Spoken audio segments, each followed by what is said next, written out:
my fundamental issue with that is that he gave a life to service. And yes, you can say that he misspoke. You can say that he lied. You can say all of these things. I just don't like or appreciate the caricatures. Well, wait. JD Vance served in the military, and you just sat here and called him weird without being able to tell me why. No, I can actually tell you why. Okay. I think the reason that I would does that prohibit you from being called a name? I'm just asking. No, I just think that the reason I would call him weird is the infatuation he has with women who have no children. Yeah. I think the infatuation he has with my wife's vagina or her uterus or her cervix or the fact. No, it's not a come on. I mean, that is exactly why I would. In today's video, Bakari Sellers destroys Scott Jennings and Brian Lanza on Newsnight with Abby Phillip in a fiery exchange that exposes the deep cracks in MAGA's political logic. What started as a discussion about JD Vance's so-called authenticity quickly spirals into a full-blown confrontation, as Bakari calls out the hypocrisy, dishonesty, and outright delusion driving the MAGA movement. Jennings and Lanza try to defend Vance's image, but Bakari isn't having it, tearing through their excuses with sharp facts and unfiltered truth. So let's dive in and watch how Bakari Sellers shuts down Scott Jennings and Brian Lanza on Newsnight with Abby Phillip. JD Vance was an effective communicator throughout the debate. I think that's why poll after poll you see his favorability rise, because there were a lot of things that you saw in the deepest, darkest parts of the Twitter sphere and internet that showed that he was this weird guy. And I fundamentally believe that he is this weird guy. That he is or isn't? That he is. Why? But he wants to believe it. I think he's. What's weird about him? I think he's I think he's so slick that he's intellectually dishonest, and I think that it oozes off of him. But that's fine. I think last night, one of the things that JD Vance did last night, which people do not give enough credit for, he didn't help Donald Trump. Like, let's not even talk about that. Like, he did nothing for 2024. What JD Vance did, though, was solidify himself for 2028. And so anybody who thinks that he helped out the person who he's running as vice president for is silly. And I think both of you all know that. No, I think Tim Walz did. Tim Walz, and let me just stick up for my guy for a second. Of course. Tim Walz did a more than admirable job. He showed up. He was affable. People liked him. And I actually, before Scott weighs in, and what irks me to my core is when people talk about individuals with language that I don't think suffices, buffoon, just ignorant, etc., for somebody who served in the military, for somebody who's been in the classroom.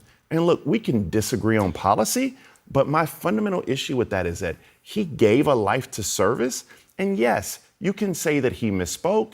You can say that he lied. You can say all of these things. I just don't like or appreciate the caricatures. Well, wait. JD Vance served in the military, and you just sat here and called him weird without being able to tell me why. No, I can actually tell you why. Okay.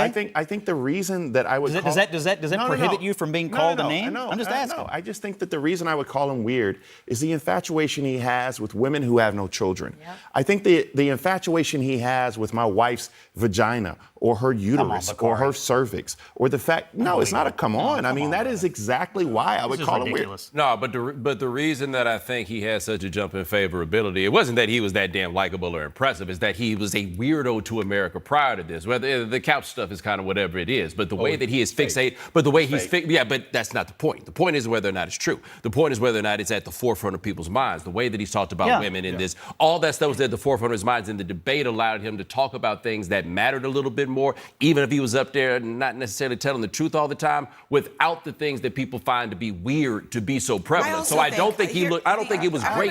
I think he came off so bad before this. Everybody came away from this debate saying, okay, they were so nice to each other, they were so cordial, this, that, and the other. And actually, to Bakari's point about the tone. In this heated exchange between Bakari Sellers and Bomani Jones versus Scott Jennings on CNN Newsnight, Bakari and Bomani clearly dominate the conversation with sharp insights and emotional depth. And honestly, it's hard not to side with them here. Jennings tries to defend JD Vance's performance and image as effective and honest, but that framing completely ignores the contradictions in Vance's political persona. Let's be real, JD Vance has spent years reinventing himself to fit the MAGA mold. He once called Trump cultural heroine, but now he's the movement's loyal foot soldier. That kind of ideological flip-flopping isn't strategic, it's opportunistic. Bakari hits the nail on the head when he calls Vance intellectually dishonest, because no amount of political polish can hide that level of hypocrisy. Jennings' argument that Vance solidified himself for 2028 only exposes how hollow the GOP's standards for authenticity have become. It's not about values or truth, it's about performance and ambition. Bomani adds another layer by pointing out how Vance's obsession with women's bodies and motherhood crosses into deeply weird, almost invasive territory. And that's not just a rhetorical jab, it's based on Vance's real statements about childless cat ladies and his moral policing of women's choices. While Jennings tries to spin it as charisma or relatability, Bakari and Bomani remind viewers that being slick doesn't equal leadership. What America needs are leaders grounded in integrity, not ones who bend their principles to please their political idols. Of politics. Okay, here is JD Vance today, not on the debate stage, talking about Tim Walz.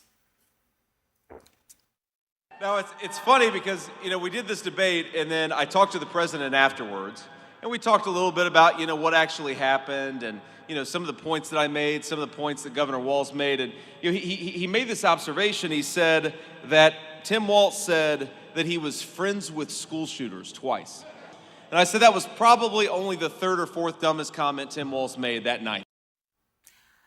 Okay, so just first of all, that was clearly a mistake. Tim Walz had actually just talked about how his son had witnessed a shooting, and JD Vance admirably expressed shock and condolences about that. But he was looking down at a piece of paper, reading that comment. I mean, it's apples and oranges. Yeah. I think I don't want to call names, but I do have other adjectives to describe JD Vance. I think he is dishonest. I think he is disingenuous, and I think he is disrespectful. I'll start in the reverse. I think he is disrespectful because he does talk about women like me who are single without children in a very disrespectful way, and says that I'm like a second-class citizen and I don't have anything invested in this country when I have been a public servant for almost 20 years of my life. And I think you consider me a friend, and you would think I do have a lot to give to this country. I think he's disingenuous because he thought Donald Trump was Hitler, and now he's his running mate. Now, you can change your mind, but that's a big leap, okay? And I think he's dishonest is because he was up on stage and he is fact-checked over and over. And we know that the lie that he made about Haitian immigrants was so hurtful and dangerous to that community that if you want to have a conversation about immigration, have it. I don't need to call him a buffoon, a weirdo, or anything, but that is not the type of person I want to be second in command and maybe take over because we have an old president in office. Okay, so everybody seems to be worried about JD Vance and dishonesty, or Donald Trump and dishonesty. I never hear the same concern about Harris and the lies that she tells about Trump, or in Walz himself,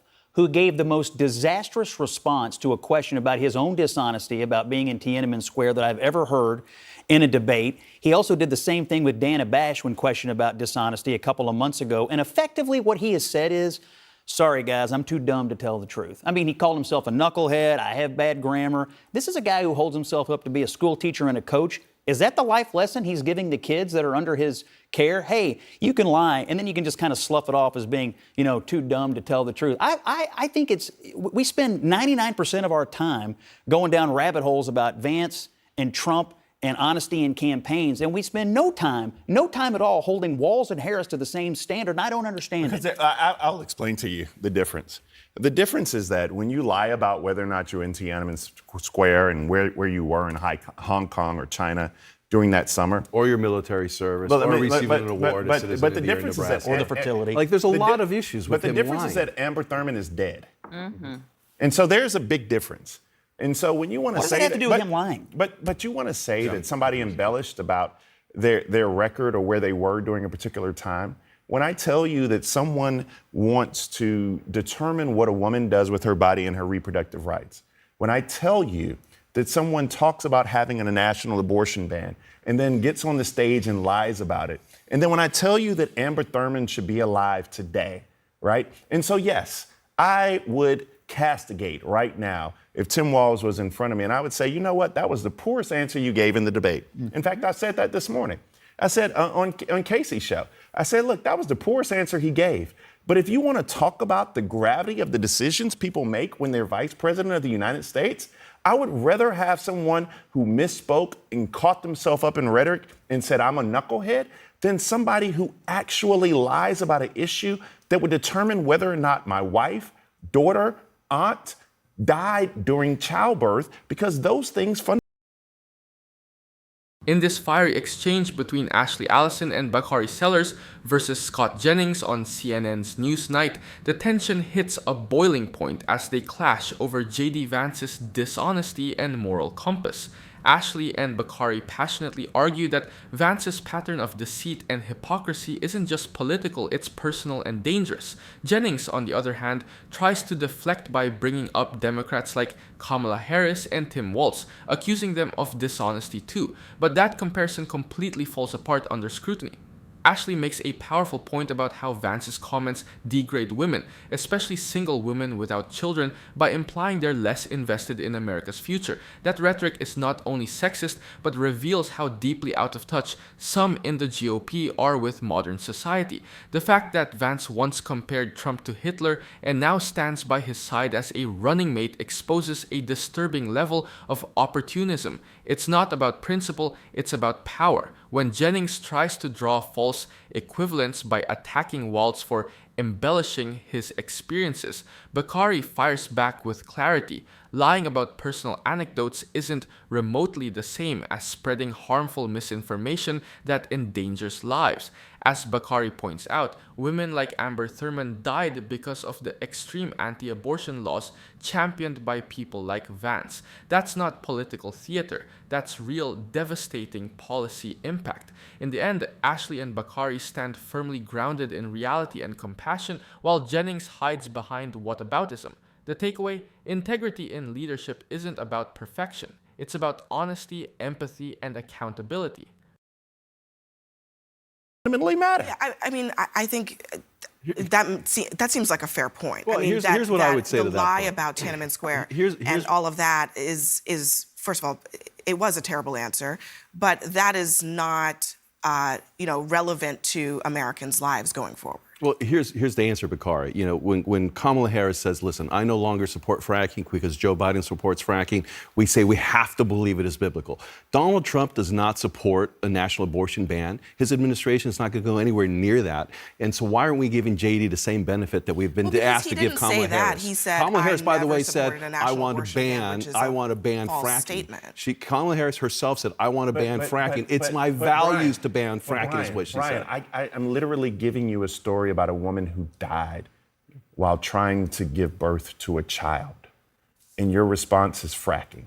No, my response, no, my response is you have to treat both of them the same way. If you're saying Tim Walz's lies don't matter, and I think they do because it goes to this is the first decision she made as the nominee. She chose somebody who's clearly can't be stress tested, who's clearly lied about his military experience, who's clearly lied about awards he's received so much that the Chamber of Commerce of Nebraska had to come back and say, listen, you need to stop doing that. Who's now lied about his experiences in Tiananmen Square. Tim Walz, I'm sorry, that was a bad choice by Harris. I was about to say I don't. Mamani, let me give you a second to. I would just say the argument that Trump's not going to do this when he gets in office. That is a dangerous phrase that I thought that by now we had learned. Not to say that we know what Donald Trump will or will not do. Then what is too far? I don't know. You sure you know that? In this segment, Bakari Sellers goes head-to-head with Brian Lanza on CNN's Newsnight, and the exchange quickly becomes a masterclass in exposing flawed logic and false equivalencies. The debate ignites when Bakari passionately points out the real-world consequences of JD Vance's anti-abortion rhetoric, specifically referencing women like Amber Thurman, whose deaths highlight the devastating effects of extremist policies. Lanza, however, tries to pivot the conversation toward unrelated issues like fracking and Kamala Harris's past policy positions, attempting to muddy the waters rather than address the moral weight of Bakari's argument. But Bakari doesn't let him off the hook. He emphasizes that there's a clear difference between a politician slightly shifting a policy stance and one whose platform actively endangers lives. When women's reproductive rights are under attack and lives are being lost as a result, comparing that to changes in energy policy isn't just disingenuous, it's morally tone-deaf. Lanza's insistence that Trump and Vance should be given the same benefit of the doubt as Democrats like Harris collapses under scrutiny. Bakari reminds him and the audience that these aren't equal moral playing fields. Vance's lies and extremist views go beyond politics. They threaten fundamental freedoms and human dignity. By the end of the exchange, Bakari's moral clarity and focus stand in sharp contrast to Lanza's evasive rhetoric. While Lanza clings to deflection and whataboutism, Bakari drives home the undeniable truth. Policies have consequences, and leaders who disregard the humanity of women have no place making decisions that affect their lives. Pause. Are you getting tired of getting half the story from biased news sources? One outlet says one thing, and another says the complete opposite. How are you supposed to know what's actually true? That's where ground news comes in. It lets you compare how different media outlets, left, right, and center are covering the same story. So you can see the full picture instead of just the echo chamber. And here's the best part. Click the link in the description and get 40% off the Vantage tier, which gives you even deeper insights into media bias and political trends. Stay informed, think for yourself, and check out Ground News in the description down below.